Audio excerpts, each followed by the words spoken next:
খাওয়ার পরপরই টয়লেটের বেগ আসা, ঘন ঘন আমাশয়, পেট খারাপ বা কনস্টিপেশন হওয়া, পেটে অস্বস্তি, ব্যথা লেগেই থাকা, এগুলো মূলত আইবিএস এর লক্ষণ।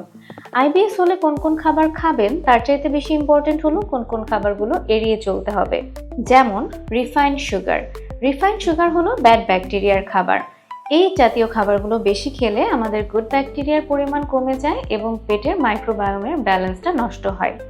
আল্ট্রা প্রসেসড ফুডে ব্যবহৃত আর্টিফিশিয়াল কালার, সুইটেনার এবং প্রিজারভেটিভগুলো আমাদের গাট লাইনিংটাকে দুর্বল করে দেয়, যা আমাদের পেটের সিগন্যালিংকে নষ্ট করে এবং কিছু কিছু সুইটেনার তো ডিরেক্ট ডায়রিয়াও ঘটাতে পারে।